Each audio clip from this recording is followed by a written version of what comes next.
Bill freebie vow.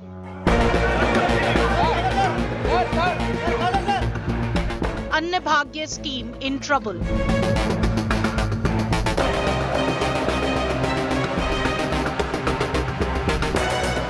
No rice for scheme. Congress blames BJP. Instead of making allegations, false allegations like this, Basuraj Bommai should have spoken to government of India and see that rice is supplied.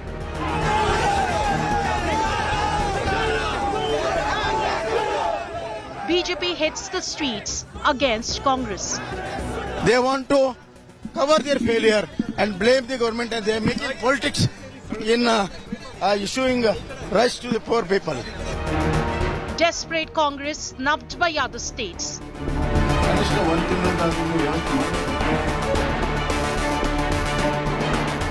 Karnataka Freebie fight, top focus on 6 p.m. Prime.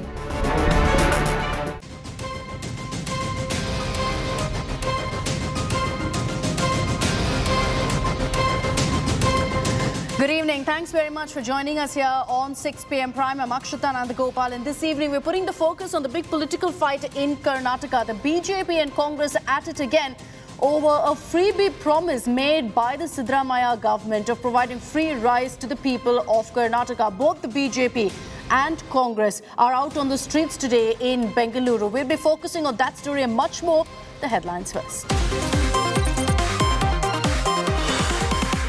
All eyes on the mega Biden-Modi meet. Prime Minister Modi en route New York. Big trade and defense talks on the cards.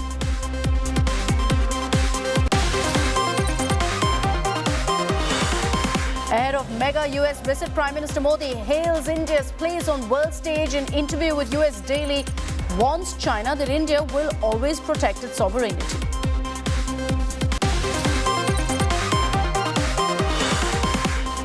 Big setback to Mamata government. Supreme Court rejects state poll panel plea and upholds High Court order on Central Forces deployment for the upcoming Panchayat polls.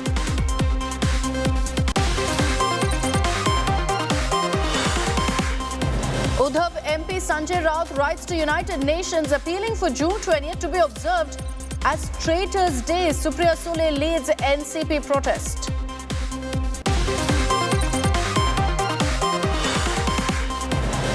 Maharashtra government orders SIT probe into alleged 12,000 crore rupees BMC COVID scam. Uddhav slams allegations, says will hit the streets in protest. And a tourist submarine exploring the Titanic wreckage in Atlantic Ocean goes missing with 5 civilians on board. Only about 70 hours of oxygen left. Search and rescue ops amplified. It's a race against time.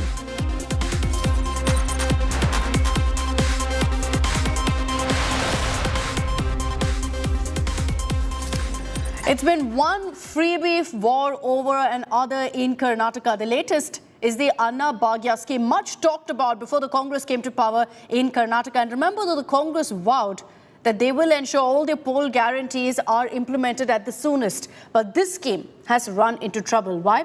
Because the Congress doesn't have rice. They're lashing out at the centre, claiming they've been denied rice, the kind of procurement, the allocation that they need to implement the scheme. And so they're blaming the BJP. The Bharatiya Janata Party has responded saying that there is a clear policy in place, a clear scheme in place, and the Congress hasn't thought through the freebie promise. Let's get you all the reactions first in our report.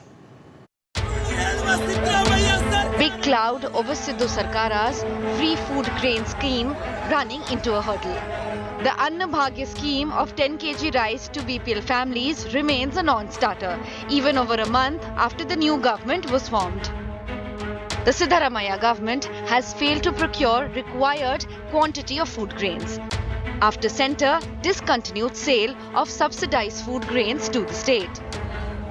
With Andhra and Telangana said no to Karnataka government plea for rice, Punjab and Chhattisgarh offered limited amount of rice at a premium.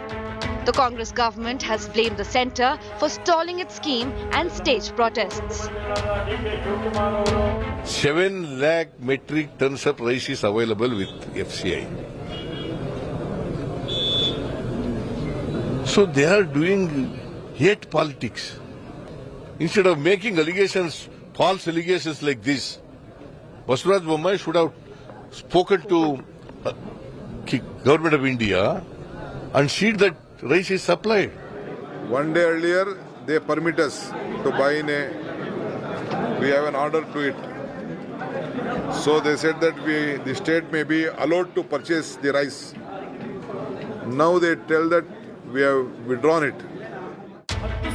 Meanwhile, the BJP said that the centre was providing 5 kg rice under the National Food Security Act, and it was the Congress government's responsibility to obtain the extra 5 kg rice which it promised. Congress is anti-people, undemocratic. They are not even allowing us to protest. This is totally anti-democratic, and there is no law and order in this state. Siddaramaiah government has failed within 1.5 months. The Chief Minister is trying to play dirty politics by trying to blame the centre and the Prime Minister. People of Karnataka, people of the country know that the Prime Minister under the Pradhan Mantri Garib Kalyan Anna Yojana has been giving free ration to 80 crore people in the country from the last 3 years. While all this is happening, the Congress on the other hand is protesting in Freedom Park, saying that the centre has deliberately stalled the sale of rice under OMS's scheme by FCI. With video journalist Madhu, Anaga Keshav for India Today, Bengaluru. And Nagarjun Dwarkanath, he's joining us live from Bengaluru on this broadcast. Nagarjun, good evening. There's a lot of talk about the Anna Bhagya scheme from day one, from when the Congress came out with their poll guarantees. At that point, Nagarjun, did they give any clarity on how they plan to implement this promise? Because there were a lot of questions asked about economically how they're going to pull this off and the supply. Well, good evening, Akshita. When the poll guarantee was announced, there was no blueprint given to the people of Karnataka as to how they would procure. All it was said was for every BPL card holder, 10 kilo of rice would be given free. If a house had 5 people under BPL card, the house would get 50 kilos per month. That was the promise made. But what is the Chief Minister saying is that FCI earlier had promised that they can procure rice from FCI. But once Congress government came back to power and last week they have written to the state government saying that they can't give rice to Karnataka because of the delayed monsoons and they have to keep it for the free market, because if there's a scarcity of food grains, then the whole country would be in a difficult spot, and hence they've asked them to buy it from different states. And now Telangana has been approached, Chhattisgarh has been approached, Punjab government also. But because of the transportation charges is going to be quite high, the economics will also be different behind the whole rice scheme, and hence Congress is in a spot right now trying to blame the union government, while the union government is saying we are playing fair because of delayed monsoons. Nagarjun, just one quick question from you. They've approached states. Karnataka has reached out to several states. Have any of them agreed? Well, not yet. The discussions are ongoing because negotiations going on the price. Chhattisgarh and Punjab have agreed in principle is what we are told. But the final negotiation is yet to be done because the both chief ministers will have to sit down and chalk out the price that Karnataka government will buy. If it's on a higher price, the budget of the state government will also increase. Hence, it's still in a preliminary talking stage. So the hunt continues right now for rice. Essentially, the Siddaramaiah government will need about 2.28 lakh metric tons of rice right now. Where are they going to get that is the big question. Right now, states also are not really stepping in actively to help the Siddaramaiah government. Thanks very much, Nagarjun, for joining us on 6 p.m. Prime. Let me open this up and introduce our panel this evening. Joining us on this broadcast is spokesperson of the Karnataka BJP, Anand Gurumurthy. We also have Aishwarya Mahadev, spokesperson of the Congress. Namaskara to both of you. Aishwarya, if I can start with you. Focusing on what's happened and the announcement by the centre, if you look at the fact that the OMSS is no longer going to be ensuring any sales of rice, it's not a decision limited to Karnataka, is it? It's limited in the sense that no other state can now procure it. It's only for the northeast and hilly states, keeping in mind the delayed monsoon. Akshita, good evening. I think today is extremely unfortunate that a state that requires rice to feed the needy, feed the poor, feed the people that it promised that it would provide rice for today, has to struggle like this because of the stepmotherly treatment of the BJP one. Second, you may say, yes, of course, that this rule is now for everybody. But tell me, if that was the case, why did the FCI in principle on the 12th agree to provide Karnataka with the rice that it wanted? Karnataka as a state does not want a freebie from you. It is willing to pay for the rice based on the market price you are setting down. The FCI had agreed in principle, and suddenly overnight you realize that this is the play of Mr. Nadda saying, if you don't vote the BJP into power, you will not have Mr. Modi's Ashirwad. This is what is happening. This is the lowest of the low, where former Chief Minister Bommai today will go protest against the Congress government, say give 10 kilos of rice, while the easier step would have been, being a Kannadiga himself, he could have asked Pradhan Mantri Modi ji that please provide my state with rice. This was the occasion for them to rise above and be bipartisan, because this is about the livelihood and the hunger and then the stomachs. But Aishwarya, you look at it this way, okay? First and foremost, the FCI says that the reason we gave approval is because, yes, we have about 7 lakh metric tons of rice with us. But there was an interministerial group of meetings that were happening for the longest time, and the announcement, the communication came to us after that, which is why the U-turn happened. Now, you're saying that, this is about feeding the poor of Karnataka. If this rice is given out and doled out, even if, Karnataka is willing to pay for it, don't you think other states will then pay the price? Isn't this a natural problem? One second, Akshita, if you want to talk about a problem of leakages and whatnot, the FCI and other warehousing and stockholding entities across the country, FCI particularly, loses anywhere from 38,000 to 1 lakh metric tons just in rot, because they are hoarding and there is no avenue for supply at that point. If you look at the leakages in the system, if to make it far more efficient, because again, if you send out your 7 lakh metric ton or whatnot, procurement is going to be higher, which is going to help farmers inevitably, if you want to make the economic argument, because procurement from the farmers is also going to be higher. It is a cyclical solution, but the BJP sees this as basically politicking and trying to pander to their sort of opposition strategy, which is harming nobody else except Kannadigas. And the BJP also needs to realize in Karnataka that they represent us and they're allowing the poorest of the poor to go hungry, and that is shameful. Let's get the BJP's responder on this. Anand Gurumurthy, what do you have to say about this? The Congress is saying that this is nothing but vendetta politics, that you are ensuring that you put a block essentially on all of the freebie policies, on the poll guarantees that the Siddaramaiah government had assured to the people. See, on day one, Mr. Siddaramaiah took the big number, 7 lakh metric tons. And every congressman is just, like a parrot telling the same number, 7 lakh metric tons. If you just divide that number, okay, 1 ton feeds about 1,500 people for a day. We all have marriages at home. So 1,500, 2,000 people attend a marriage. That takes 1 ton of rice. And if you, do the mathematics for 7 lakh metric ton, it will be 1 day's rice for the entire country of 140 crore people.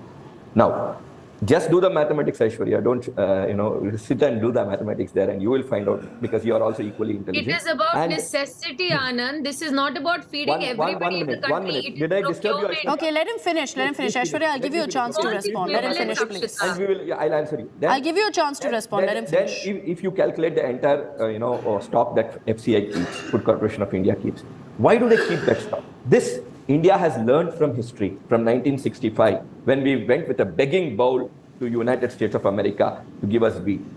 From then, if you see, India has improved its share of, crop growing and then storing. Our storage capacity has increased. And today we are at a point where whenever there's a fiscal deficit of food, I'm not talking about the financial fiscal deficit, whenever there's a fiscal deficit of food, we have enough forex to go and buy some food from outside. Sure. If there is a drought, we are able to manage this because of the stocks that we keep. But did we just realize, Anand Gurumurthy, did we realize in a matter of 24 hours that there is a problem? Did we realize between June 12th and June 13th that, look, we can't afford to pay any of this? This is something which everybody has to understand.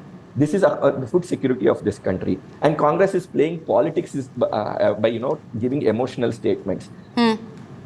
Let them show the people what they have been doing with all these guarantees. Number one, the transport system of our state is failing today. They are creating a disruption there. Number two, the electricity system of our state will be failing in the coming days because they are trying to create a disruption there. then the food security of our state, and next they want to spoil the food security of No, this but country. answer my question, no? Anand Gurmurthy, answer my question, before please. other countries, okay? This is what the Congress is doing. From history, we see that Congress has been doing this. Now, what answer should I give you?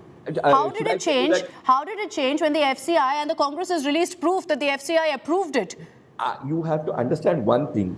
5 kgs of rice has been given from 3 years. Now you're telling me one proof of a letter by a person like DK Shivkumar saying that, okay, they have released something is not true. May 2nd, it was decided, and they're playing some games here, which the people of this country have to understand. Okay, Aishwarya, respond. Producing some papers, if they are trying to play The BJP games is saying like all of this is an outright lie. We never agreed to any of this. They are going to spoil the food security of this country, and that is their aim. They want our people to let beg, and Aishwarya Congress respond wants to now. do this.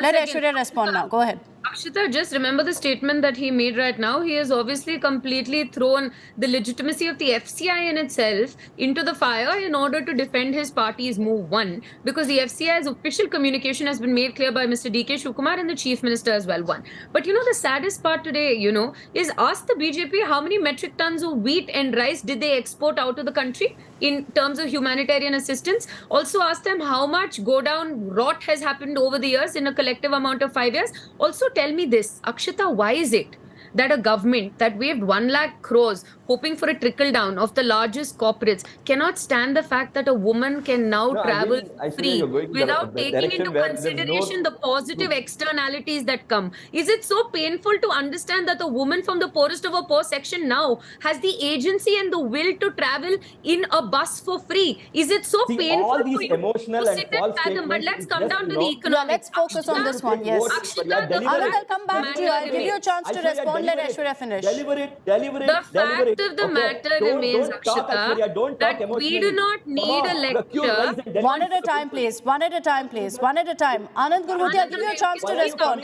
I'll give you a chance to respond. Let's counter each other by facts, please. Let's counter each other by facts. I will give you a chance to respond. Akshita, the fact of the matter remains the Congress does not require any sort of lessons about food security, because the food security bill, let's say also the midday meal schemes, because of which the children of our country have a chance today, come from the Congress, and it was the brainchild of the Congress and the UPA. Even Anna Bhagya, before what the Pradhan Mantri decided to give during COVID, was implemented by the Siddaramaiah government in 2013. The fact of the matter remains that this is a man as Chief Minister, knows how to not only balance and maintain a fiscal deficit, but also provide the guarantees that we've promised. This roadblock that you've put in our way is further going to show the people of Karnataka what sort of... But Aishwarya, why wasn't there, first of all, when these promises were made, why wasn't there a blueprint that was put out? And wasn't there a plan B in place? This is a very tall promise for the people of Karnataka. Now, will you meet that deadline of July 1st? Akshita, every one of our promises came with a blueprint along with a fiscal burden that was attached to it. One, the presupposition was that we assumed that the FCI and other warehousing corporations would not bow down to the sort of petty politics of the BJP and had accounted for the store, had accounted for the purchase that we were going to make. This is obviously a situation that has been manufactured in order to obviously try and trample the Congress government in Karnataka, but it is not a government that they're trampling. They are trampling the aspirations and on the hungry stomachs of Kannadigas all across who are suffering because of this fact that they did not vote for the BJP today. Okay, I'm going to give the BJP a chance to respond. Anand Gurmurthy, as I give you that chance, let me also put in a question here. You said that, we don't trust what the Deputy Chief Minister has shown. The FCI, sir, has said very clearly that, yes, we gave the approval initially. We gave that approval to the Karnataka government. So are you countering what the FCI has said now? Wait a second. Not trust what Mr. D.K. Shivkumar told, but the Congress... But the FCI has also said it. What they have told in their manifesto, they have to deliver to people. Instead of coming here telling false statements, all these people, including their Chief Minister, their Deputy Chief Minister, and Aishwarya, the spokesperson, they're all telling false and emotional statements. Let them go to the market, procure and give the people. Why are you giving in your manifesto? You should be ashamed of yourself. You should be ashamed of yourself to come on TV and tell lies like this and give emotional statements. No. You're telling people are hungry. Then deliver it. Where You am I please lying? procure Tell me from the one point market. where I have lied. Procure from the Do not market. call me a She's liar. disturbing me. Anchor, please Okay, stop her. one at a time, one at a time, one at a time. Aishwarya, Okay, Aishwarya, I will counter. I will ask that question. I will ask the question. Here, let me ask the questions. Anand Gurumurthy, you're accusing Aishwarya. Procure One from the second. market and deliver it to the One people. second. If you Anand can't do it, Gurumurthy. don't show finger at others. Anand If you can't do Gurumurthy, it, you're resign and go. accusing. You're accusing the Congress. You're accusing Aishwarya Mahadev. Aishwarya, hold on. You're accusing Aishwarya Mahadev. You're accusing the Congress of spreading lies. On what front, sir? And they are not procuring it and giving it to the people. Instead, they come here and give all emotional statements. Why don't you procure the food, whatever was promised in the manifesto? Why don't you procure, Aishwarya? Why can't you procure from the market?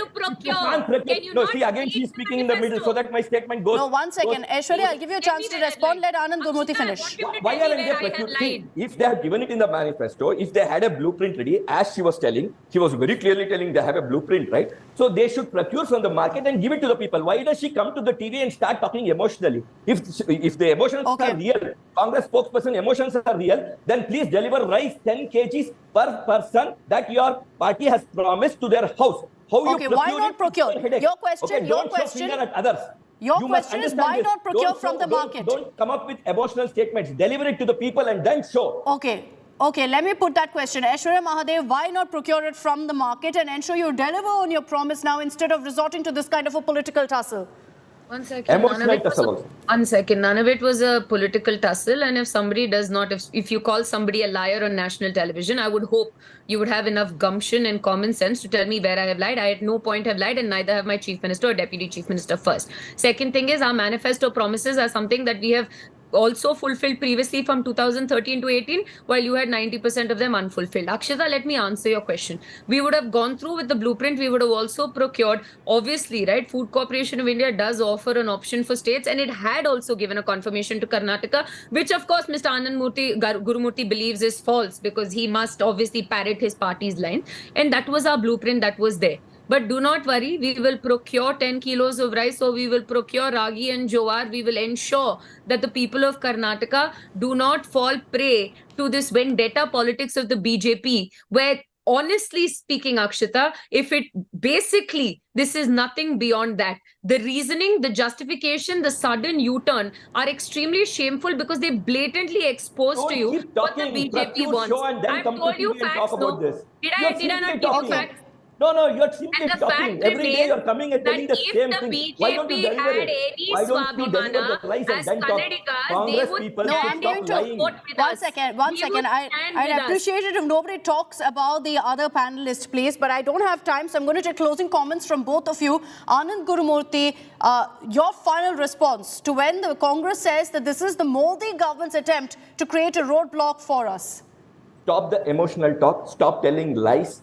Stop pointing finger at others. One at a time, please. Aishwarya, I'll come to you for your closing comments. Don't interrupt, please. I'm a spokesperson. I can say what I want. Make your point. Aishwarya, I'll come to you for your closing comments. Hold on. Let him complete. Let him complete. Anand Gurumurthy, go ahead. Stop telling lies. And you have to, deliver the promise that you have made to the people in the manifesto. Procure the rice and deliver it to the people. And stop telling emotional statements of somebody is hungry and other things. And then take vote and don't deliver. Don't do this to people of Karnataka. You are all... Okay, so the BJP's message, I've run out of time. I'm running out of time. The BJP's message is deliver on that promise, Aishwarya. Will you deliver on the promise? Come July 1st, will the Anna Bhagya scheme be a reality? Akshita, I can tell you this with full conviction that no matter what they throw away, no matter what obstacles, the Congress government is committed to ensuring that the people of Karnataka and the Kannadigas have the rights that we have promised them. And the BJP could really do darn well better than having people lecture on rhetoric and semantics and how another person should talk. We have been giving 5 kgs of rice every month. Do you know that? Even during COVID times. Do you know that? Okay, I'm going to wrap this up. Thank you very much, Anand Gurumurthy and Aishwarya Mahadev, for joining us here on India Today on 6 p.m. Prime. You've heard both versions from the BJP and the Congress. The people of Karnataka now are looking to the Congress government to see whether the Anna Bhagya scheme will be a reality. They're saying we will ensure by hook or crook it is brought to the people. We'll track all the latest that comes in from Karnataka on the other side of a very short break. We're continuing to get you the latest on the freebie effect in the state of Karnataka. What we're seeing is massive footfall at Karnataka temples as women now are making the most of the Shakti scheme, the free bus scheme, to board buses and make their way to religious destinations. That report coming your way.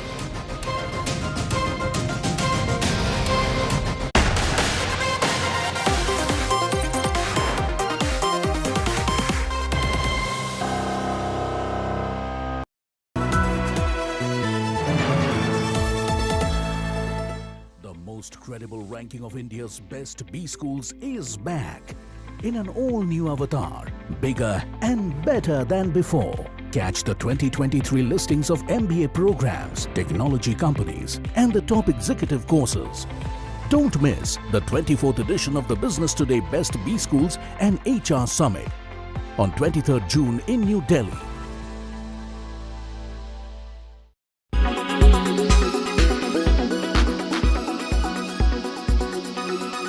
A picture of really how bleak the situation is looking currently. Basically, what is happening right now, as we all aware, that the monsoon this year is delayed. Yeah. And apart from this monsoon, this cyclone which has just formed over the Arabian Sea, this Biparjoy, and some cyclonic circulations which has formed over the eastern part of our country. Because of this, the progress of monsoon has already been delayed, and it is now stalled over the south. And as we can see, as per the report from the IMD only, the Meteorological Department, this monsoon has covered the entire Kerala and most of the parts of Karnataka. But still, these two states are in deficit to large deficit category, as you just now said. And we expect that the observations we have and the data which we used to analyze, based on that, our experience says that rest of the countries may receive some amount of rainfall towards the end of this month to early July. And that will be the point when farmers will start cultivation of all the crops.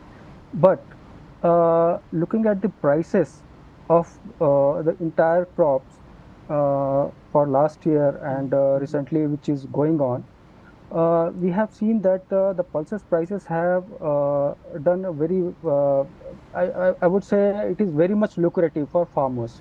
The prices for tur, you must be aware that it has increased by more than 20%. Similarly for urad, that black gram, its prices have also gone up. Moong prices have also gone up significantly. And apart from this, the center has recently announced the higher MSP for all the Kharif pulses and for other crops definitely. But the rate of increase in MSP for pulses is much better than the other crops. If we compare with the paddy, maize and other oilseeds, in oilseeds they have definitely increased the MSP significantly for sesame by 800 or more than 800 rupees. But again, it is grown in very small pockets of India, in central and central India mostly, the Bundelkhand region. So definitely there would be some increase in sesame area this year, but farmers will be more inclined for this pulses crop for two reasons. Number one, as I said, that prices are very lucrative, and secondly, the MSP the center has increased. It is very good and attractive for the farmers. And secondly, the pulses are less water intensive crop. And all these three pulses are performing very well this season price wise. So we are expecting that definitely the acreage for pulses will go up, but there will be a delay. Or as you have already mentioned that there is a 10-12 days delay in sowing, and that is why almost entire crop, acreage of entire crop is going down.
Welcome back. It's been about 9 days since the Karnataka government's free travel scheme for women, also known as the Shakti scheme, has actually come into effect. And it's been a very interesting trend observed in Karnataka, which is that temples in the state have observed a sudden huge spike in the footfall of women devotees. From across the state, women are making the most of the free bus tickets they now enjoy. Shakti ಯೋಜನೆಯ ಸ್ಟಿಕ್ಕರ್ನ smart ಕಾರ್ಡ್ನ ಮಾದರಿಯನ್ನ 2 weeks ago, the Shakti scheme was launched by the Siddaramaiah Sarkar in Karnataka. Free bus travel for women across the state. The scheme was launched with much pomp and show as CM Siddu, along with his deputy, took a bus ride with several women. Within the state, including express buses, ಎಲ್ಲ ಮಹಿಳೆಯರು ಕೂಡ, irrespective of the caste, irrespective of the religion, ಕರ್ನಾಟಕದ ಒಳಗಡೆ ಉಚಿತವಾಗಿ ಪ್ರಯಾಣ ಮಾಡತಕ್ಕಂತದಕ್ಕೆ ಇವತ್ತು ಚಾಲನೆಯನ್ನ ಕೊಟ್ಟಿದ್ದೇವೆ. The free bus ticket scheme has now sparked a massive surge in the number of female visitors to temples across Karnataka. From the famous Kuke Subramanya temple in Dakshina Kannada to the grand Chamundeshwari temple in Mysuru.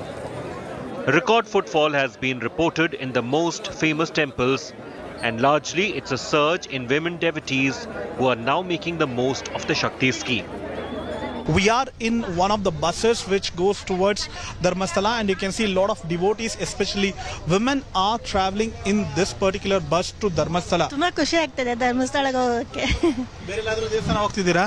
ಎಲ್ಲೂ ಇಲ್ಲ, ಇದೆ first. Free bus ಅಂತಾನೆ ಹೋಗ್ತಿದ್ರಾ ಇಲ್ಲ ನೀವು ಹಂಗೆ plan ಮಾಡಿ ಹೋಗ್ತಿದ್ದೀರಾ? ಇಲ್ಲ, free bus ಅಂತ ಹೋಗ್ತಾ ಇರೋದು. ನಮ್ಮಂತ ಸ್ಟೂಡೆಂಟ್ಸ್ಗೆ ಈ ತರ ಫೆಸಿಲಿಟಿ ಮಾಡಿರೋದು ತುಂಬಾನೇ ಖುಷಿ ಅನ್ಸುತ್ತೆ. ಮೊದಲೆಲ್ಲ ತುಂಬಾ ಸ್ಟ್ರಗಲ್ ಪಡ್ತಿದ್ವಿ. 174 ಆಗತ್ತೆ ಇಲ್ಲಿಂದ ಚಂದ್ರಾಯಪಟ್ಟಣ, ವಾರಕ್ಕೆ 2 ದಿನ ಬರ್ಬೇಕಂದ್ರೆ ಅಲ್ಲೇ 500 ಹೋಗ್ಬಿಡ್ತಿತ್ತು. ತುಂಬಾನೇ ಖುಷಿ ಆಗ್ತಿದೆ. Temples seem overwhelmed by the crowds, people jostling and pushing through in the summer heat to make it inside, even led to doors being broken down by devotees. In just 8 days from June 11th to June 18th, over 3 crore women availed of the free bus service under the Shakti scheme. Prior to this scheme, approximately 75 to 80 lakh women were travelling using the Karnataka State Road Transport Corporation buses in 4 specific divisions, and now the number of women travellers has jumped to 1.16 crore. So what has the Shakti scheme and this surge in female travellers cost the state? A staggering 84 crores in 9 days. Many women are making the most of the Shakti scheme, but it's a costly price to pay for the Sarkar. And while it is great politics, is it good economics? With Sagaraj in Bengaluru, Bureau Report, India Today. If that kind of footfall continues, it's going to spell trouble for the Siddaramaiah government in ensuring that they have the adequate funds to continue with the Shakti scheme. We're going to track the latest on that. I'm slipping into a very short break. On the other side, highlights from Chennai on the opposition unity that was on display. MK Stalin was joined by Tejasvi Yadav and a message from Nitish Kumar. Details on that coming your way in just a bit.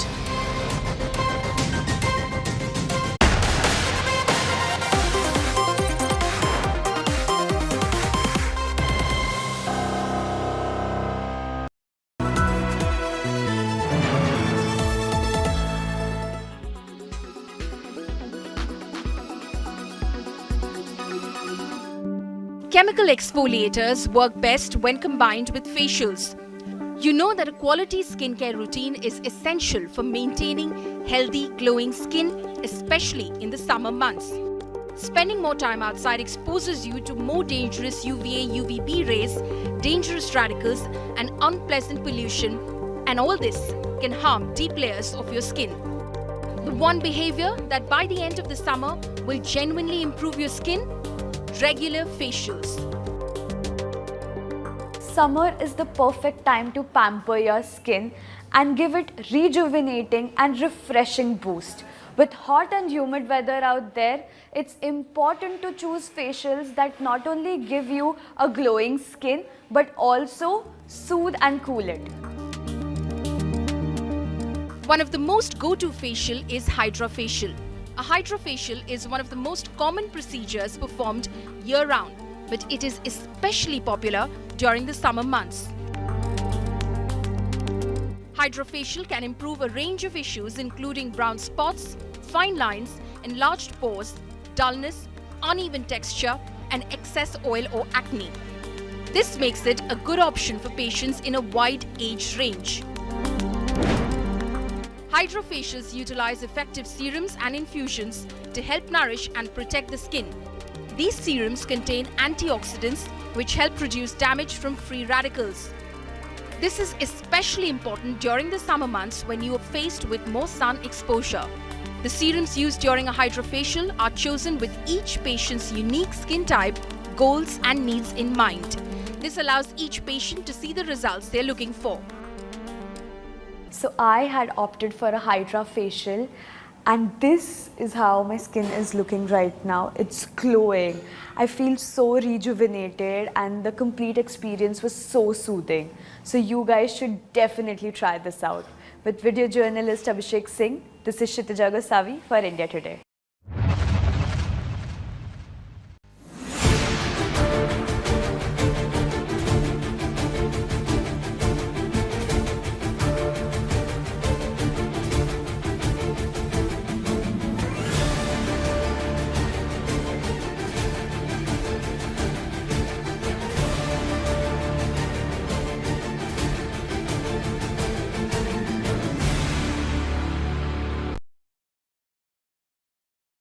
Quality today.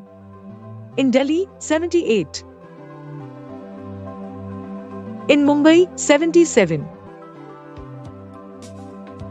In Kolkata, 93.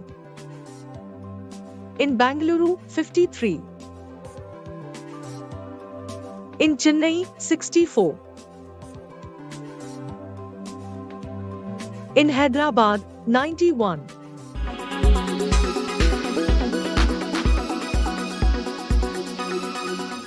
Make your media plan smarter with India Today Live TV on your connected devices. Amplify your brand with 100 million smart internet viewers. To advertise, mail us at sales@aajtak.com.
Welcome back. As the 2024 elections approach closer, Mission Opposition Unity has been underway for quite some time. And another important milestone in that, you had the Deputy Chief Minister of Bihar, Tejasvi Yadav, meeting with Tamil Nadu Chief Minister M.K. Stalin in Chennai today. This was for the inauguration of a memorial for the late DMK chief, Kalaignar M. Karunanidhi.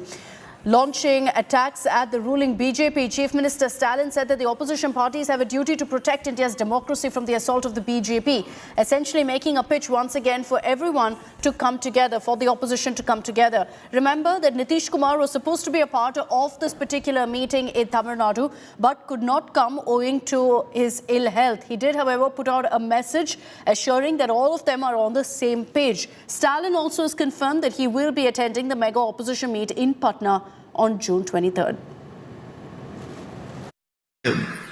பிரதமர்களும் அகில இந்திய அரசியல் தலைவர்களும் பிற மாநிலத்தினுடைய முதலமைச்சர்களும் அதிகமாக வந்திருக்கிறார்கள். அந்த வகையில் இந்திய அரசியலில் மாபெரும் அரசியல் ஆளுமையாக இருந்தவர் நம்முடைய தலைவர் கலைஞர் அவர்கள். அதனால்தான் அவர் புகழை போற்றுவதற்காக பீகாரில் இருந்து மாண்புமிகு தேஜஸ்வி அவர்கள் இங்கே வருகை தந்திருக்கிறார்கள். இந்தியாவின் ஜனநாயகத்தை காக்கக்கூடிய பொறுப்பை ஏற்று அதற்கு அடித்தளம் அமைக்கும் பணியை பீகார் தொடங்கி இருக்கிறது. வருகிற 23ஆம் தேதி அன்று பீகார் மாநிலம் பாட்னாவில் மதச்சார்பற்ற ஜனநாயக சக்திகளின் ஒருங்கிணைப்பு கூட்டம் நடக்க இருக்கிறது.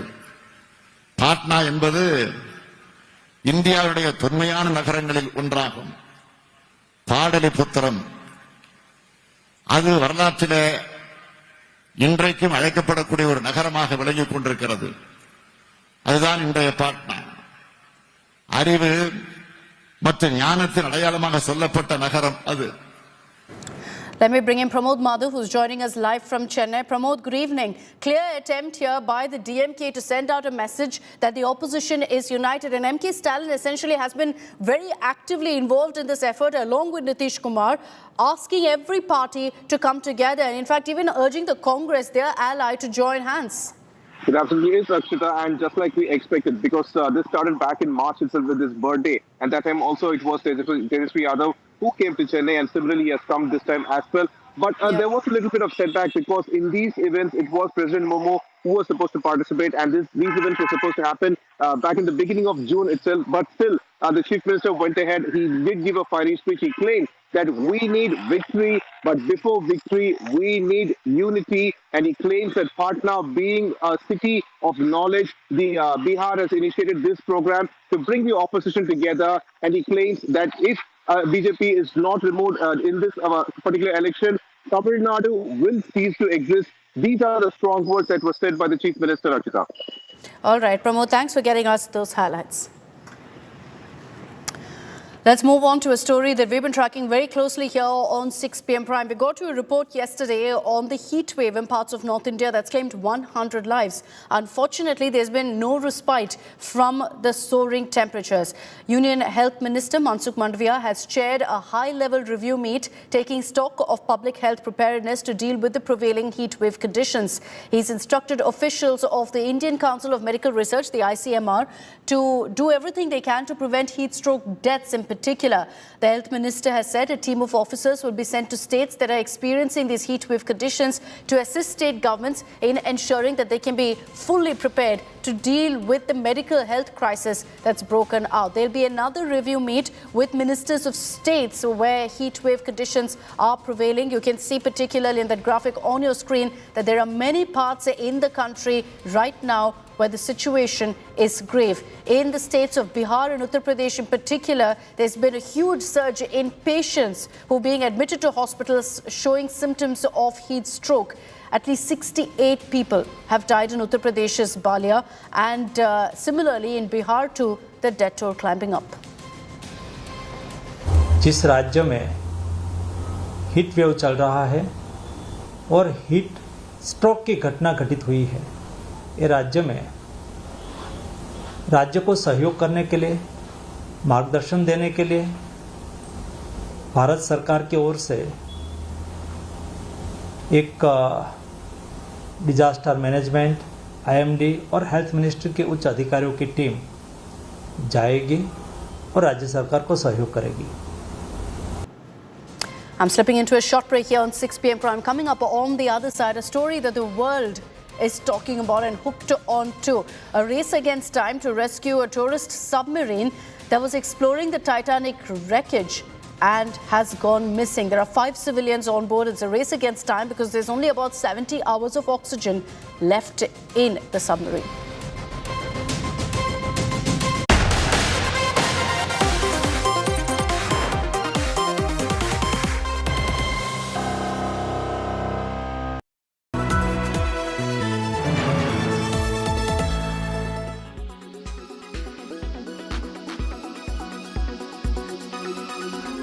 Imagine yourself in the woods, in a wellness retreat away from the hustle and bustle of the city life. Immersing in a characteristic cabin, looking at serene nature. listening to the sound of birds chirping, looking at the flowers blooming. Only that it is not just another wellness retreat. It is a retreat where you're doing all of that. You're processing the shifts and new neuronal connections your brain is making. Because, well, you are at a ketamine wellness retreat. But they are mushrooming all over the United States of America and a few other select countries where this model of psychedelic wellness resort is legal. Corporates taking stressed out workers on these fad retreats consist sessions in which each of the employees lie down on mats with an osteopathic doctor injecting them with a ketamine dose.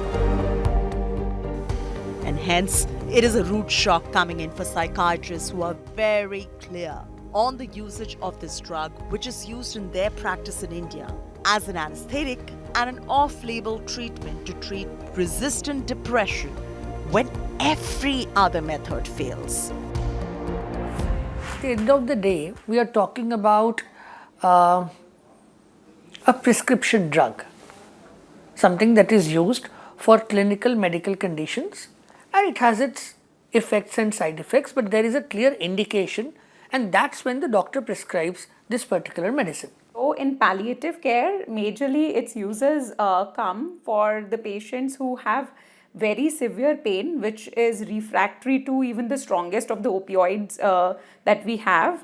And it is also sometimes used in opioid tolerance.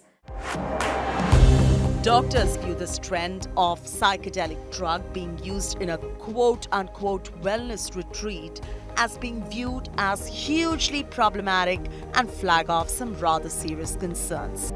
Ketamine is an anesthetic drug. It is not a recreational drug. And it is quite shocking personally, as a medical care professional, to see that ketamine is even being considered to be used as a recreational drug at this point. The growing retreats that have positioned themselves as even workplace retreat to improve vibes within the team pose one of the biggest questions. Should ketamine be used in non-clinical patients? Is there a fear of ketamine dependency when used recreationally at a retreat?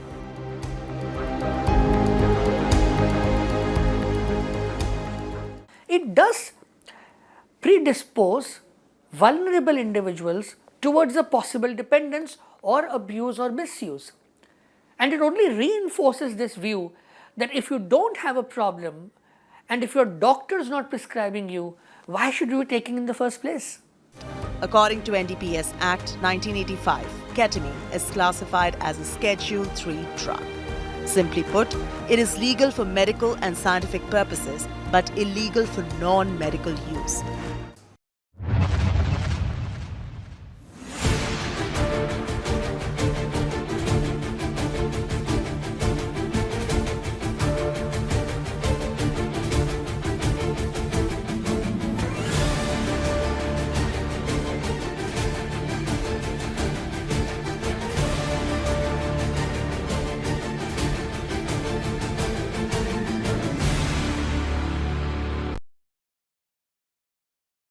Quality today. In Delhi, 78. In Mumbai, 77. In Kolkata, 93. In Bangalore, 53. In Chennai, 64. In Hyderabad, 91.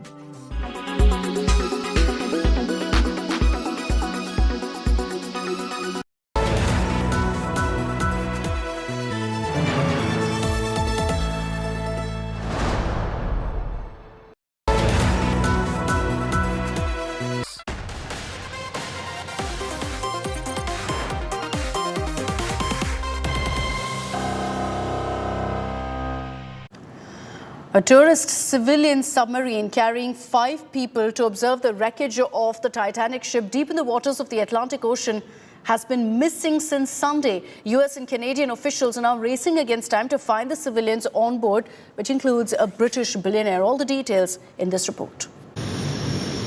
A search is still underway for a missing submersible with 5 people on board that was touring the wreckage of the Titanic. British billionaire Hamish Harding is among the missing, according to social media posts.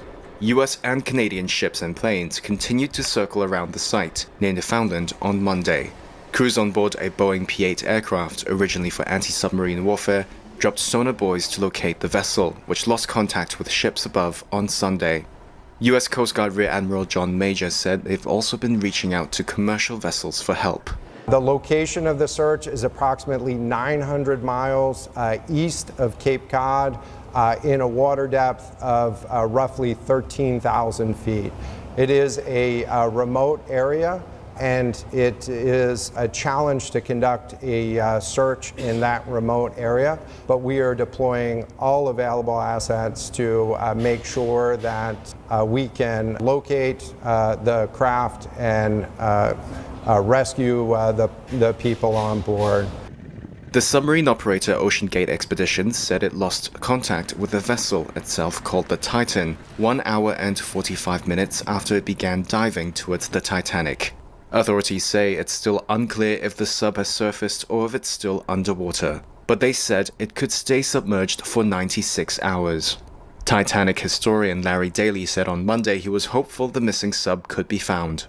Deep submersible diving is very dangerous, but it's high tech, and as each year goes by, the equipment gets better, the technology gets better, and so on. So I'm very hopeful and very positive. I was in the sub for 12 hours. We have our own breathing system on board, and if that's maintained properly, like changing your filter and your CO2 scrubber, you can stay down there for quite a few hours. The British billionaire Harding was identified as being on board by what appeared to be a social media post from his stepson. Harding himself had also posted on Facebook that he would be aboard the sub, and there have been no further posts from him since. The expeditions to see the British passenger liner that famously sank in 1912 after it struck an iceberg cost $250,000 per person. Their trips set out from St. John's, Newfoundland, before heading out roughly 400 miles into the Atlantic to the wreckage site. That's all we have time for in this edition of 6 p.m. Prime. Thanks as always for tuning in. On the other side is Mission 2024 with Preeti Chaudhary. She's going to be talking about the opposition unity mission that you've witnessed now in Tamil Nadu with M.K. Stalin and Tejaswi Yadav coming together on one stage.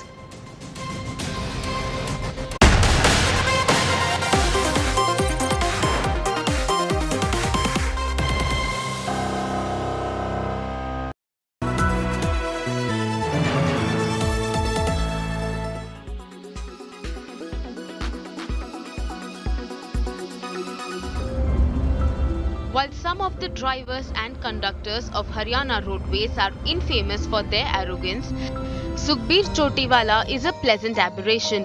Sukhbir, who hails from Rithal village of Rohtak, works as an operator of Haryana roadways. Working since 2017, Sukhbir makes sure his passengers are comfortable. In the scorching heat, Sukhbir serves water to all the passengers from his salary.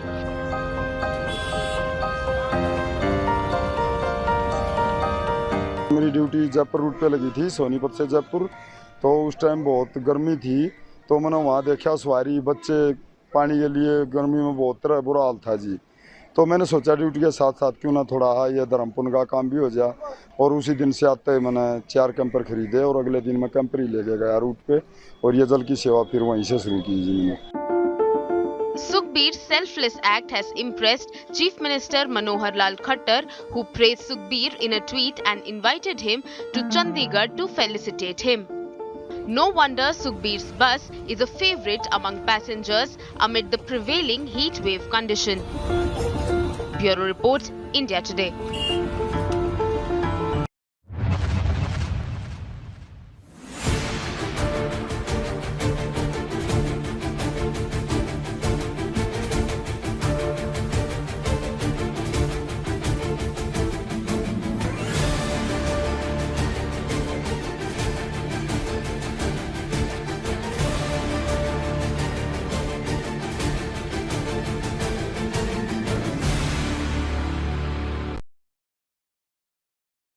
Weather forecast now. Delhi, maximum 37 and minimum 29 degrees. Mumbai, maximum 33 and minimum 29 degrees. Kolkata, maximum 38 and minimum 28 degrees. Bangalore, maximum 25 and minimum 22 degrees. Chennai, maximum 34 and minimum 24 degrees. Hyderabad, maximum 38 and minimum 27 degrees.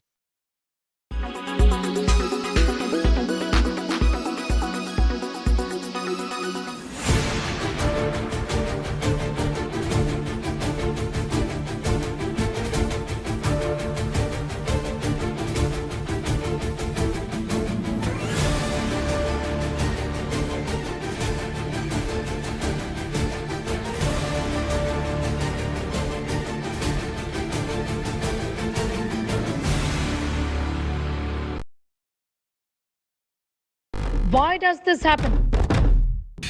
Let me tell you the science behind it.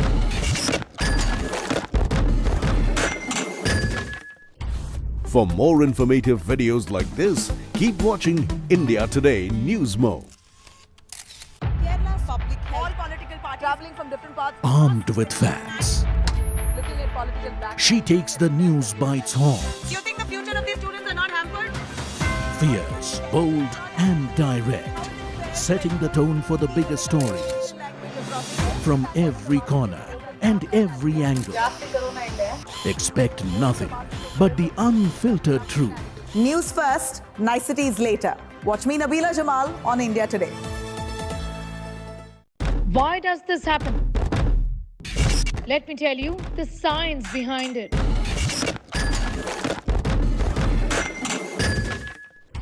For more informative videos like this, keep watching India Today News Mo. Prime Minister Modi's unmissable America visit. Biden, business and big bang diplomacy. Hugs, handshakes and high-value deals. The leader of the world's oldest democracy and the leader of the world's biggest democracy.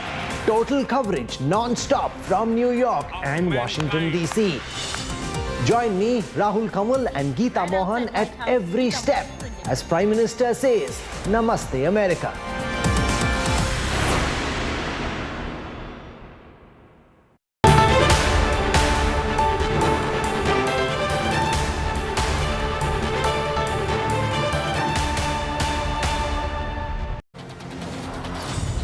Good evening, you're watching Mission 2024. I'm Preeti Chaudhary. Let me quickly take you through the headlines. All eyes on the mega Biden-Modi moment. Prime Minister Modi en route to New York. Big trade and defense talks on the cards. Right ahead of mega US visit, Prime Minister Modi hails India's place on world stage in interview with US Daily. Warns China that India will always protect its sovereignty.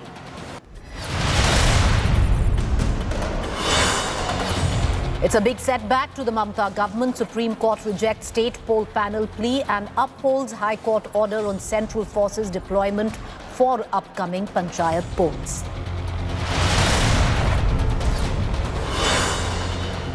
Uddhav MP Sanjay Raut writes to United Nations appealing for June 20th to be observed as Traitors' Day. Supriya Sule leads NCP protest. Maharashtra government orders SIT probe into alleged 12,000 crore rupees BMC COVID scam. Uddhav slams allegation, says he will take to the streets. Siddaramaiah Sarkar versus BJP blame game escalates over Anna Bhagya scheme. Protest and counter-protest held in Bengaluru over free rice scheme. A tourist submarine exploring Titanic wreckage in Atlantic Ocean goes missing with 5 civilians on board. Only 70 hours oxygen left. Search and rescue operations amplified.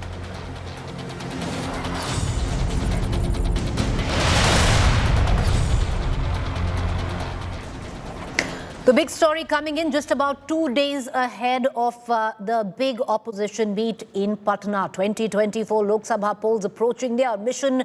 Opposition unity is underway. Deputy Chief Minister of Bihar, Tejasvi Yadav, met Tamil Nadu Chief Minister M.K. Stalin in Chennai today. The two leaders addressed a joint press conference on the inauguration of a memorial for late DMK President M. Karunanidhi. Meanwhile, launching a virulent attack at the ruling BJP, Chief Minister Stalin said that the opposition parties have a duty to protect India's democracy from the assault of Bharatiya Janata Party. The Chief Minister of Tamil Nadu also assured that he will be attending the mega opposition meet in Patna come the June 23rd. While Nitish did not attend the event, his note was read out during the event. He said it is important for the opposition to unite so that BJP can be removed. அகில இந்திய அரசியல் தலைவர்களும் பிற மாநிலத்தினுடைய முதலமைச்சர்களும் அதிகமாக வந்திருக்கிறார்கள். அந்த வகையில் இந்திய அரசியலில் மாபெரும் அரசியல் ஆளுமையாக இருந்தவர் நம்முடைய தலைவர் கலைஞர் அவர்கள். அதனால்தான் அவர் புகழை போற்றுவதற்காக பீகாரில் இருந்து மாண்புமிகு தேஜஸ்வி அவர்கள் இங்கே வருகை தந்திருக்கிறார்கள்.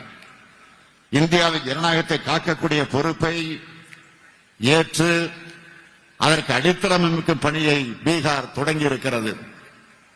வருகிற 23ஆம் தேதி அன்று பீகார் மாநிலம் பாட்னாவில் மதச்சார்பற்ற ஜனநாயக சக்திகளின் ஒருங்கிணைப்பு கூட்டம் நடக்க இருக்கிறது. I am glad that Thiru Stalin Sahab is carrying the social justice legacy of Kalainar Karunanidhi ji. We, under the able guidance of respected Shri Lalu Prasad ji, Honorable Chief Minister Shri Nitish Kumar ji, are keeping the flag of socialism, secularism and social justice high in our state of Bihar. Cut across to my colleague Pramod Madhav joining us live from Chennai. Pramod, take us through on what really transpired in the meeting, what was discussed 2 days ahead of the mega Mahagathbandhan meet in Patna. Pretty, one thing is absolutely sure, the Chief Minister already laid the stones for this kind of meeting back in March itself with his birthday function where he also invited Tejasvi Yadav. Post which today, even though Nitish could not participate, what they did was that they brought in his speech and it was read by Tilchi Shiva, where Nitish Kumar also stated that the unity of the opposition is required, secular parties' unity, and the Chief Minister also gave a kind of warning to the people and the cadres of DMK, stating that if BJP comes to power in this election, Tamil Nadu will cease to exist. And he said that it is high time that victory is acquired, and before that, unity is acquired. And as a precursor, this particular party meeting will be held in Patna, Preeti. All right, Pramod, was any contours of the meeting given out on what would be discussed? What are your sources telling you? What will be Stalin's stand when he goes to Patna on the 23rd?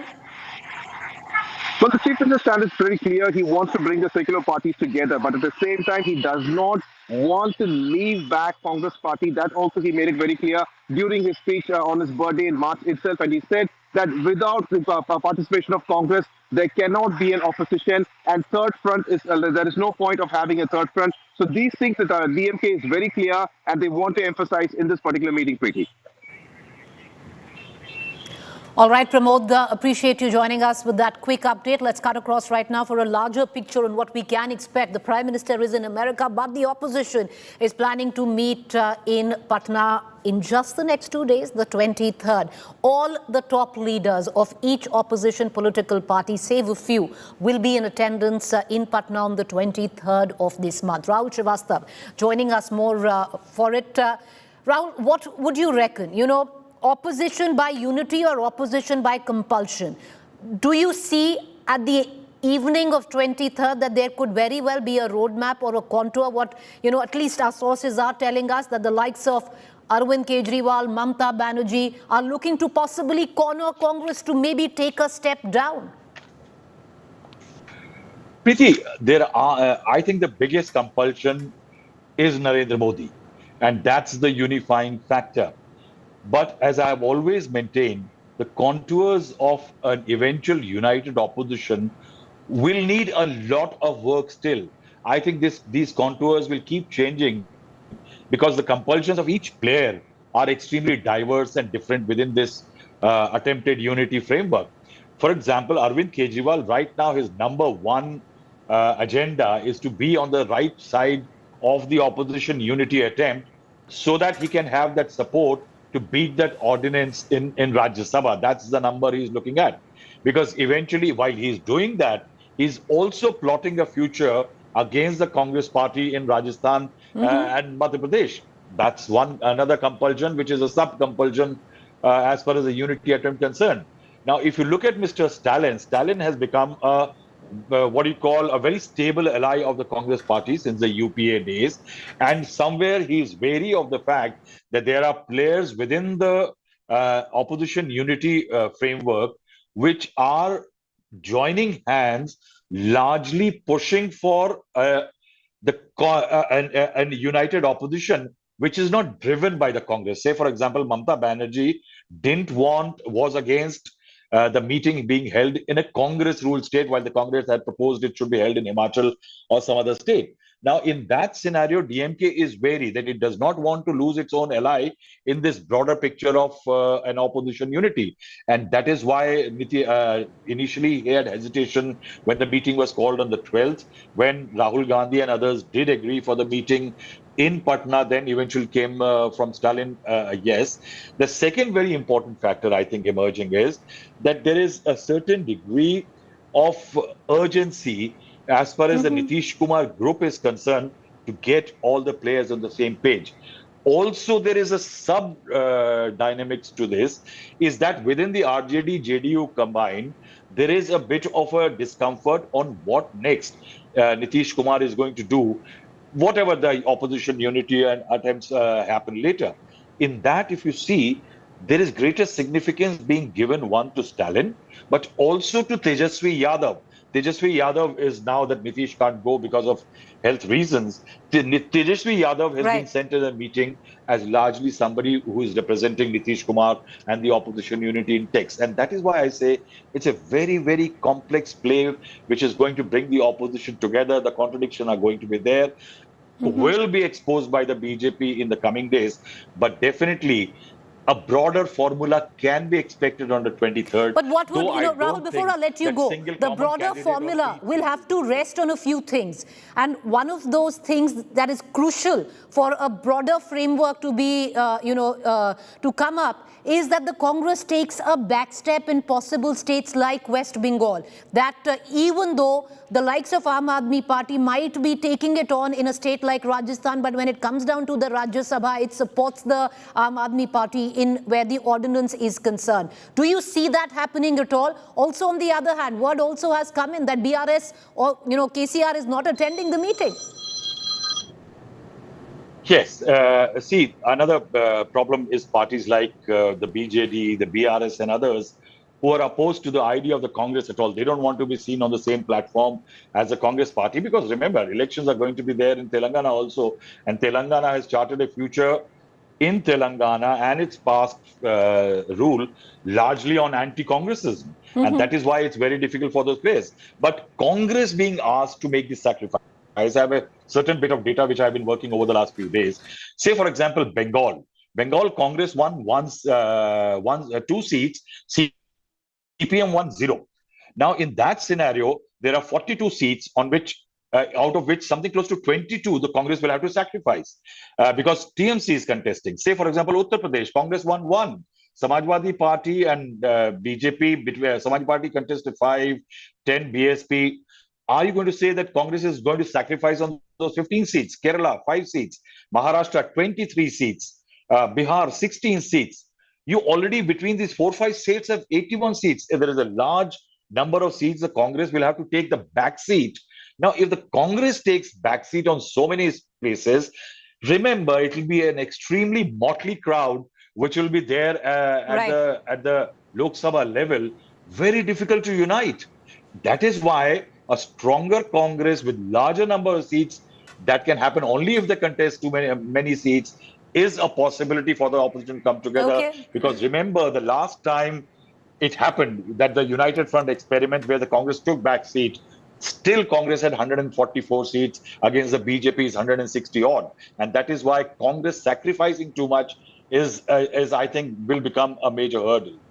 All right, appreciate you joining us, Rahul. We're going to keep a keen eye, viewers. A lot of action going on, of course, in America. The Prime Minister is visiting America, but also the opposition is getting together in Patna. What will it come down to? Will it be an opposition coming together because they want to be united, where they have a common narrative, or is it compulsion? Till now, it looks like it is compulsion. But trust us to get you the ringside view of both these events. With that, let's cut across right now to the big political developments coming in from the state of Maharashtra. Uddhav Sena versus Shinde Sena once again reignited in Maharashtra. A year after Maharashtra Chief Minister Eknath Shinde led a revolt against the then Chief Minister Uddhav Thackeray. Sena UBT MP Sanjay Raut penned a letter to the UN demanding June 20th be declared as World Traitors Day, mentioning in the letter how people of Maharashtra saw the biggest treason on asserting that the BJP used all its might to topple the Uddhav Thackeray-led government. NCP also staged a massive protest against Shinde Sena, raising 50 Khoka slogan, or the 50 crore bribe slogan. They claim they were bribed to jump ship and join hands with the BJP. BJP, however, hit back at the Uddhav government, Uddhav Thackeray, stating that it was him who actually betrayed his father Bala Sahib's ideology by joining hands with his enemies, saying that it is his birthday that needs to be celebrated as Traitors Day. 20 जून में आज का दिन है, वो तय कर लीजिए कि गद्दार दिन है। ये वर्ल्ड ट्रेटर डे। विश्व के सबसे बड़ी गद्दारी आज के दिन महाराष्ट्र में हुई है, छत्रपति शिवाजी महाराज के मामले। तो मैंने सेक्रेटरी जनरल यूनाइटेड नेशन और यूनाइटेड नेशन के सभी फाउंडेशन ऑर्गेनाइजेशन को बताई, यूनिसेफ को भी लिखा। अब मोदी जी भी आज अमेरिका जा रहे हैं, इसलिए मोदी जी को भी मैंने लिखा है। मोदी जी भी फॉलो करेंगे वहाँ। मोदी जी यूनो में भी जा रहे हैं, मोदी जी की भी जिम्मेदारी है। जो कोविड के डर से घर से नहीं निकला, उसको सत्ता से निकालने का काम उनके ही कार्यकर्ताओं ने किया है, जनता ने किया है। और जब अपनी विचारधारा को छोड़कर उस विचारधारा के साथ जुड़े जिसकी बाला साहब सदा विरोध करते रहे, तो ये दिन तो उनको देखना ही था। अब पछताए होत क्या जब चिड़िया चुग गई खेत। Meanwhile, let's shift over to Karnataka, where a heated battle on Karnataka over the implementation of Congress's Anna Bhagya scheme. Congress has alleged that the centre was denying rights to fulfill its pre-poll promises, while BJP slammed Congress of lying to the public and not fulfilling its poll promise. Here's the full report. Big cloud over Sidhu Sarkara's free food grain scheme running into a hurdle. The Anna Bhagya scheme of 10 kg rice to BPL families remains a non-starter, even over a month after the new government was formed. The Siddaramaiah government has failed to procure required quantity of food grains, after centre discontinued sale of subsidized food grains to the state. With Andhra and Telangana said no to Karnataka government plea for rice, Punjab and Chhattisgarh offered limited amount of rice at a premium. The Congress government has blamed the centre for stalling its scheme and staged protests. 7 lakh metric tons of rice is available with FCI. So they are doing hate politics. Instead of making allegations, false allegations like this, Basuraj Bommai should have spoken to Government of India and see that rice is supplied. One day earlier, they permit us to buy in we have an order to it. So they said that the state may be allowed to purchase the rice. Now they tell that we have withdrawn it.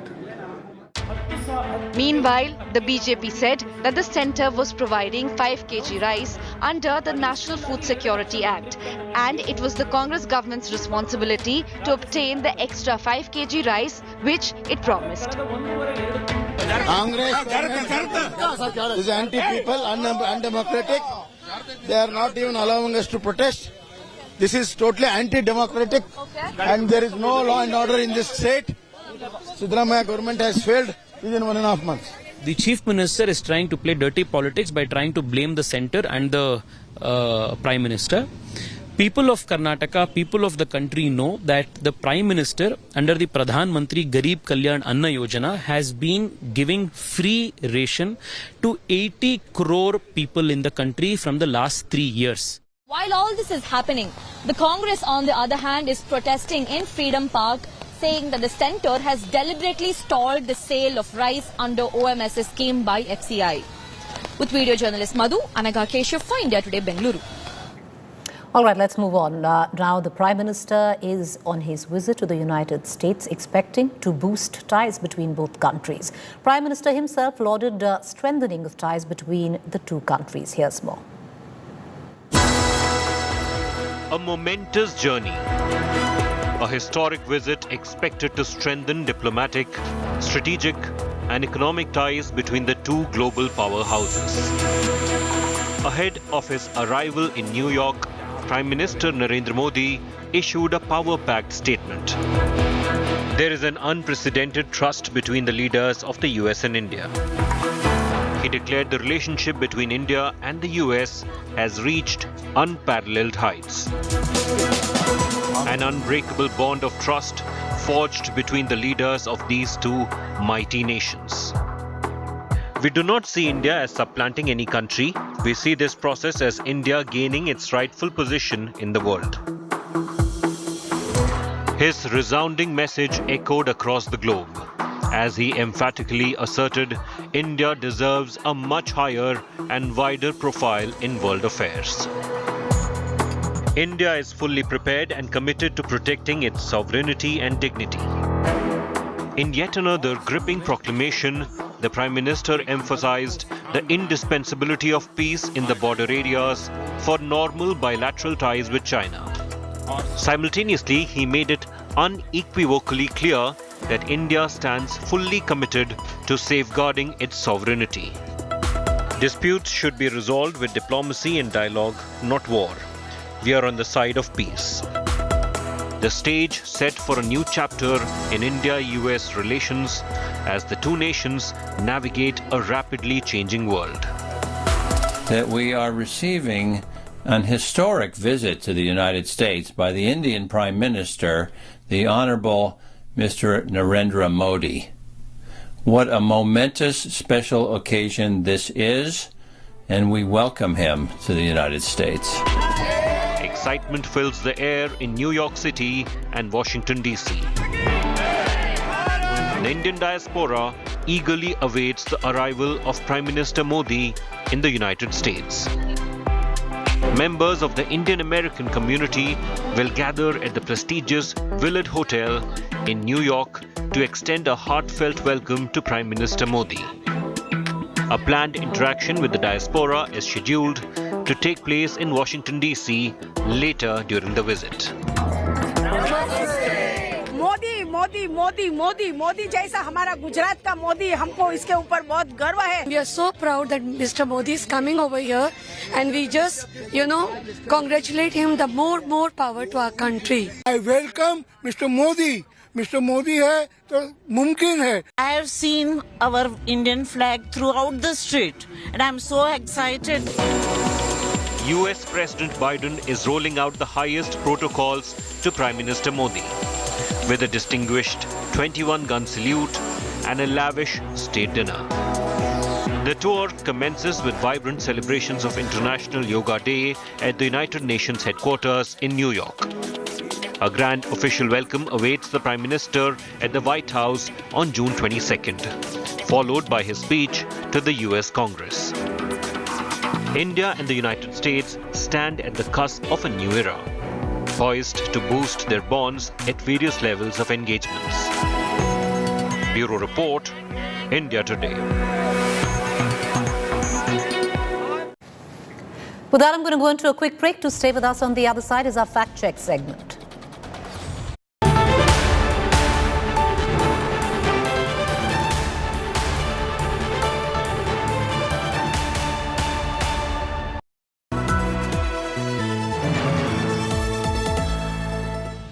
where the software engineer meets the smart market analyst, meets the talented photographer to create the big dream. The world comes together at Sharda University. So where are you? Where the software engineer meets the smart market analyst, meets the gifted content writer to create the big dream. The world comes together at Sharda University. So where are you?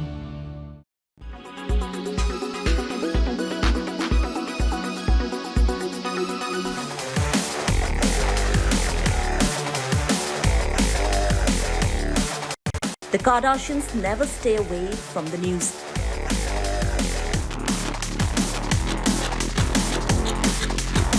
It's either controversy that follows them or somebody in the family is having a baby. And this time, it's the latter. Yes, the eldest Kardashian sister, Kourtney, is expecting her first child with husband and drummer Travis Barker.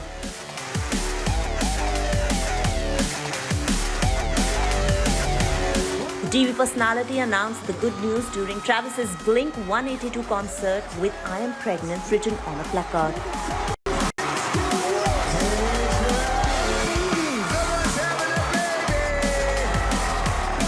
Soon after, the couple also took to social media to share this video.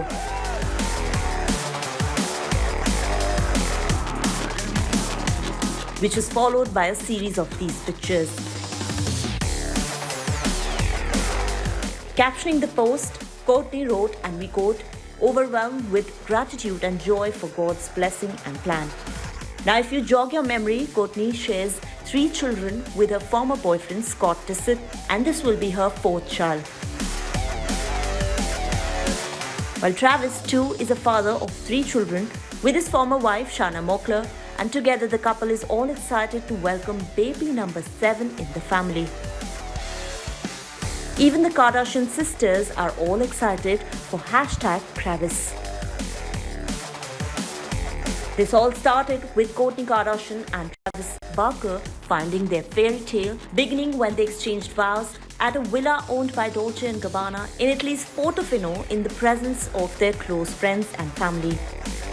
Their Portofino wedding came a week after they legally got married at a courthouse in Santa Barbara, California. For the unversed, Kardashian and Barker got engaged in October 2021 on a beach in California. The duo had been dating for less than a year when the rocker got down on one knee. Entertainment Bureau, India Today.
Why does this happen? Let me tell you the science behind it.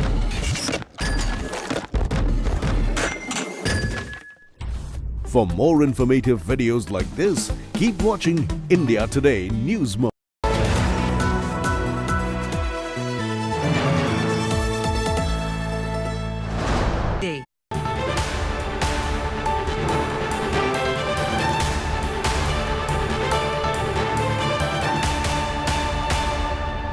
You are watching Fact Check segment where we bust fake news. As Gujarat faced the fury of cyclone Biparjoot, a video showing a group of people being swept away in violent waves is being circulated on social media.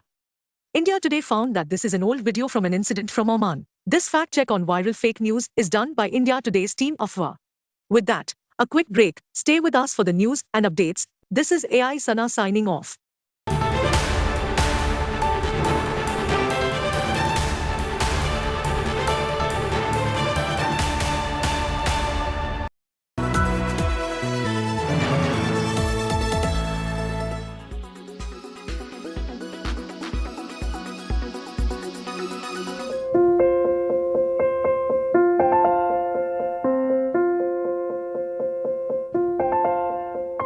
Our eyes are our windows to the world.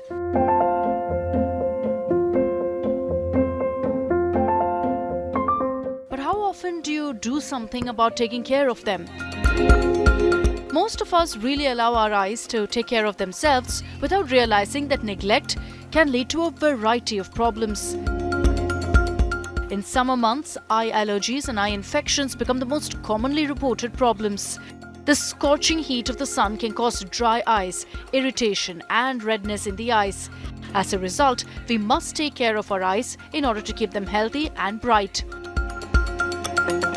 In summers, the itchiness and all that is mainly because of allergies. Continuous itching in the eyes, one, watering of the eyes, two, and then the redness of the eyes. And sometimes the burning sensation. Now, itching of the eyes, you will see that someone if sees will see a red itchy eyes, and one will think what's going on. So sometimes it appears like a flu, eye flu, where you're getting watery eyes and itching in the eyes. But normally these are the symptoms. As always, a few simple tips will help in keeping your eyes healthy, and it begins with eating right.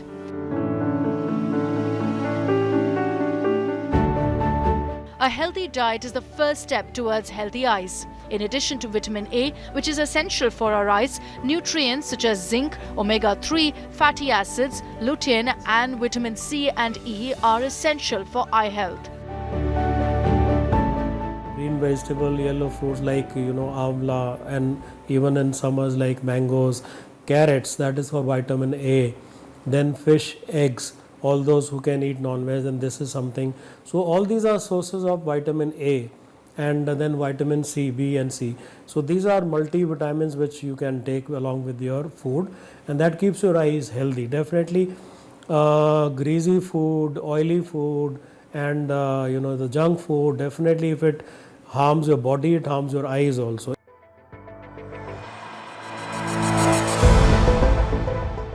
Dry eyes are one of the most common eye problems that we experience during the summer season, which is